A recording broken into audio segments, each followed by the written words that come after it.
Hey guys, welcome back to another episode of Why Everyone Plays. No, I haven't forgotten about this series, I just thought people would rather watch the Why No One Plays episodes, which is why I didn't make a new one for a while. But as you know by now, I'm running out of units from the bottom end, so we're gonna go back to the top end and start by going over Kaedehara Kazuha, the best Anemo unit in the game to date. And I'd imagine a lot of people are desperately waiting for his rerun to come out since it's been over half a year and he still hasn't gotten a part 2.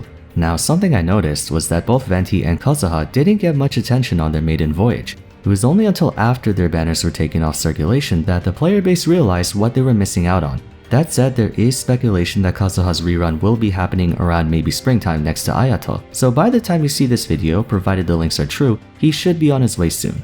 I don't really blame the community's initial poor impression of him. He was the first character from Inazuma before the region was even available to us, and at the time, he sorta just came up out of nowhere. If I remember correctly, there was no proper build-up to him, and thus no appeal or anticipation for his arrival, which is usually what leads to characters becoming popular in the first place.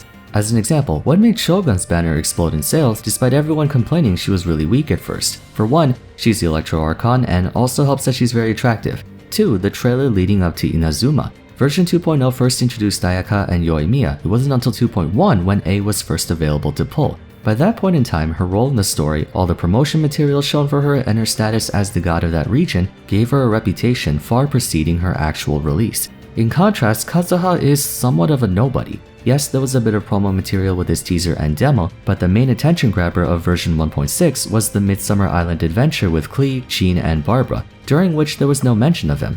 Anyways, I'm mostly explaining all this because it's a good case study of how important marketing is for the commercial success of our product, in this case a new unit. But you guys care about the gameplay stuff, so time to proceed with the FOMO-inducing praise that will make all of you want to pull for him. That is, if you haven't been thirsting for him already. As I'm sure all of you know by now, Anemo is considered to be one of the best elements in the game for its fluidity and matching with other elements. The roster size is small relatively speaking, as there's only 6 playable characters barring Traveler, but each one has found great success in one field of play. Well, most of them anyway. Not only is Swirl really good for augmenting existing reactions, but the Anemo class itself is known for 2 important things: mobility and crowd control. His characters are largely oriented towards supporting their team, which automatically increases their practicality when compared to damage-focused elements like Pyro and Electro.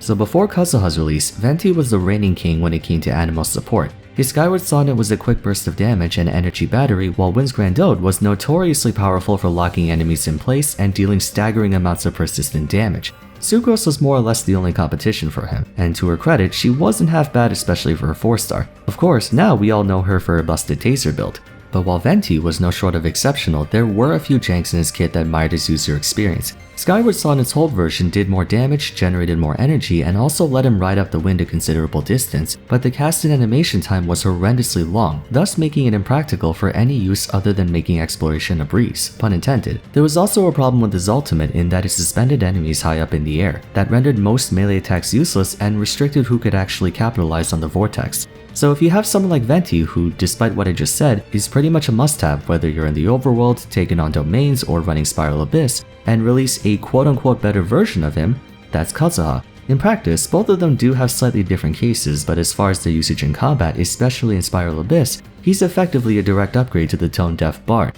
Chihayaburu has a press and hold mechanic as well, but both versions propel him straight up into the air, pulling in and launching nearby enemies along with him. While he's in the air, you can buffer a plunging attack to inflict a burst of Anemo damage or whatever element he collides with or is affected by that also creates a wind tunnel. Kazuha's skill addresses the main used ability flaw with Skyward Sonnet, how slow it is. It is virtually no cast time while being a hybrid between Venti's elemental skill and burst. Not only that, but Midare Ranzan counts as a heavy attack, doing bonus damage to shields, orbs, and such. It's honestly one of, if not the best elemental skill in the game, as the only one I can think of with this much utility in this skill alone is Zhongli's. Then we have Kazuha Slash, a very creative name. It's a wide burst attack that creates a huge Anemo field, periodically damaging enemies within. His elemental burst is honestly not the most amazing thing on its own, though since it's persistent, it makes for a good quick swap or support attack. And unlike Venti's ult, Kazuha's keeps everyone on the ground, making it more consistent. Without even considering either his passive talents or constellations, his elemental skill and burst alone tell us enough of what we need to know, leading us to the #1 reason why those who were prudent enough to chase after him during the summer used him for practically everything. Kazuha is versatile, too versatile. The speed of his attacks, the area coverage, the crowd control, the reaction potential, the mobility, the persistent damage, he covers almost every base you can think of within the game. Do you need someone who can corral multiple enemies who are spread out? Kazuha. Do you need someone to help you move around the map more easily? Kazuha. Do you need someone who can augment your team's damage while doing good damage himself? Kazuha. The only thing he really lacks is any form of defensive support like heals or shields. But if he had that, he would be the best character in the game for a very long time. Prior to version 2.4, he has been the most frequently used character in Spiral Abyss among those who have him. There's really no situation where deploying him isn't a good idea. The only exception I can think of would be against a single opponent, as he's more suited to take on waves of enemies. Even so, we'd be splitting hairs at that point. He can more than hold his own against bosses. Going back to what else he brings to the table, let's look at the rest of his stuff. Poetics of Fumutsu allows him to grant his entire party bonus elemental damage based on his elemental mastery whenever he triggers a swirl reaction that stacks with other elemental damage bonuses. For reference, an ideal amount of elemental mastery on him would be around 600, meaning you'd pick up about 25% bonus elemental damage. That's pretty damn insane for just his passive. Oh, and lest we forget, Cloud Strider lowers your sprinting stamina cost by 20%, which is honestly the best part of his entire kit, no questions asked.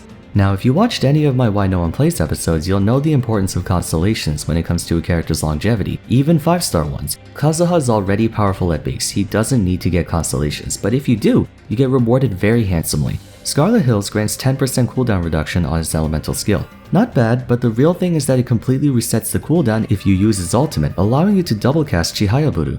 Next one is Yamadashi Tailwind. While standing in his ultimate, you get 200 bonus elemental mastery for free. And so if we assume he's got 600 on his own, 800 means you get 32% bonus elemental damage. Not to mention, with that much elemental mastery, Kazuha's swirl damage will hit like a truck. Unlike Kokomi, Kazuha double scales with no drawbacks whatsoever. Surprisingly, his 4th and 6th constellations are not all that great in relation to the first two. That said, those two dramatically increase his already solid damage output, one that synergizes with a ton of parties. He gives way too many elemental damage bonuses that far exceed that of any other Anemo unit at the moment. I mean, not that there's a whole lot of competition to begin with. I should also mention that unlike Venti and Sucrose, whose attacks are prone to incorrect targeting, both of Kazuha's abilities center around himself, and though he probably doesn't have the same effective range as those two, he's a lot more consistent as you don't have to worry too much about spacing. You need only to get up close to your targets, which you were planning on doing anyway. That's the other shining asset Kazuha offers. He's extremely consistent. There's nothing in his kit that can whiff, miss timing, or fluctuate the way it can on others. Almost every character in Genshin, even top tier ones, have conditional factors that demand micromanagement. Let's look at Huta. Guide to the Afterlife increases her attack equal to a portion of her maximum health. Sanguine Rouge then increases her pyro damage by 33% while below half HP, and if you have Staff of Homa, you get even more attack at low HP as well. When all those conditions are met, Spirit Soother will smoke the living daylights out of anyone if triggering a Vaporize or a Melt. Thing is, you need to have all those different parts moving at the same time. Not saying it's weak without all those things, but in a hectic situation like Spiral Abyss, nailing perfect ultimates is not something you can afford to do 100% of the time. Depending on the situation, Venti or Sucrose are better choices than Kazuha, as they can probably output much more total damage on him or crowd control enemies for longer if the conditions are perfect. For example, Venti loses a lot of effectiveness if you're facing down heavyweight enemies like Rift Hounds and Automatons, but against a group of lightweight opponents, Wind's Grand Ode far exceeds Kazuha's slash in overall DPS. Easiest way to put it, Venti has higher highs than Kazuha but lower lows as well. Kazuha is much easier to use and is always effective no matter what you're up against. Grab him a 4-piece Viridescent, which frankly speaking has one of the most broken set effects in the game, and you basically have a perfect unit. I know it sounds like I'm gushing about him like he's the real Anemo Archon.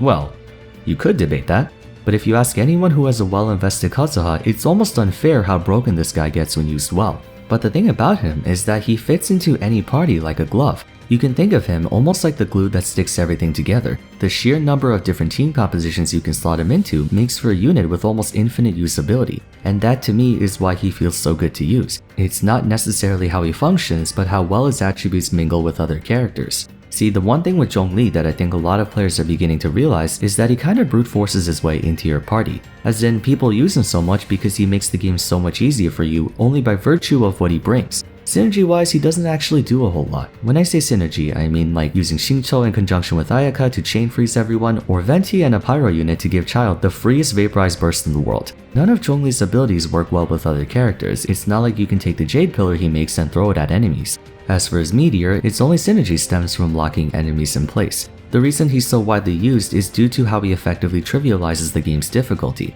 Being indestructible eliminates the need for you to consider things like team compositions. You can just take him and 3 random units and hack away at whatever you see fit. His purpose exists mutually exclusive from the rest of his party in that his individual strength is so ridiculously incredible it makes up for the fact that he doesn't have any coordinating abilities. He's kinda like that one guy in college you're not exactly on good terms with, but you still keep him around because he shares his notes with you since you're too lazy to write them yourself.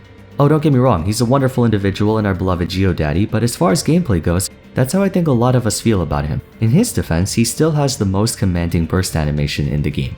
Kazuha actually feels good to use with other people. He completes your team. The guy has almost no value when used by itself. Everything he does has to be in tandem with other characters' abilities, and fortunately, he just so happens to have a kit that works for any situation you run into at the moment. In the past, I've spent a great deal of time explaining how a character who can be quite strong in theory doesn't get much usage because they don't actually feel good to play. Klee, Aloy, Lisa, something about their gameplay just doesn't sit right. For Lisa, it's the annoyingly long channel time on Violet Arc that can leave her prone to interruption. For Aloy, it's trying to get enemies to set off her minefield. For Klee, it's her clunky attack animations and inconsistent range. No matter how strong they are on paper, if using them is cumbersome, that undermines their popularity as a whole. One would think that a character's play rate is contingent on their overall strength when it comes to a game like this. Yes, most of the time that is true, but Diluc and Keqing, despite being vastly overshadowed by others, still have a very strong and loyal fan base on account of their playstyles. Kazuha is what happens when you have a unit who is equally strong and fun to use. He's one of the most future-proof units in the game. The utility and versatility he provides is not damage related, at least not entirely, so the only way he gets power crept out of relevance is if there's a better Kazuha. I'm serious, like if they cloned him, gave him more range, lower cooldowns, more damage, and I guess we can make him tall because the Genshin community for some reason has a preference for tall, dark, and handsome. I mean hey, as we've established at the start of the video, appeal does play a big part. That's pretty much the only way I can possibly foresee him falling out of the meta. Eventually, there will come a time where Zhongli is replaced by someone who can provide better shields or better stuns, and eventually, Bennett and Xingqiu will be ousted from their position as the most broken 5-stars who aren't actually 5-stars. What they contribute to the team is indisputably valuable, but expendable at the end of the day. The beauty of Anemo units is that no one can exactly do your job. Kazuha's dominating presence in Spiral Abyss is a testament to that. There is no one who can replace an Anemo unit besides another Anemo unit, as no other element has crowd control or mobility to that degree. Even after more characters are released in the future, there's a high chance he'll stay relevant. People were quick to compare him to Venti for having a lot of similar things, but when you take the time to use both characters, there's a fundamentally different experience. Kazuha's is just a bit more well-rounded. He isn't a damage dealer who can support, he's a support who can deal damage. His damage amplification is great, but people ultimately use him for his fluidity, crowd control, coverage, and the sprinting stamina reduction. Come on, like if there's anything you should take out of this video is that he lets you sprint for longer, the best passive talent in the game, and this is the hill I'm gonna die on. One last thing before I wrap it up. Kazuha is a great example of why Anemo is the best element in Genshin. There are different ways to design an Anemo character besides just damage or burst or what have you. Xiao, Kazuha, Venti, Sucrose, Jean, Sayu, they all do things in their own way, which is why most of them have strong ratings. We may see someone who is more powerful than Kazuha, but that doesn't detract from his viability. Anyways, I think I'm gonna end it off here. TLDR, pull for him when his rerun comes out. He's objectively one of the best characters in the game, and you're missing out on so much by not getting him. Trust me on this. For those of you who already have him, if there's anything you feel like I forgot to mention, feel free to share in the comments down below. Aside from that, if you enjoyed the video, please be sure to leave a like and subscribe. Consider following me on Twitter, joining my Discord server, and checking out my previous episode on why everyone plays Zhongli if you haven't yet. But for now, thank you all so much for watching, and stay tuned for the next episode, which will likely be Lady Shogun herself. Take care.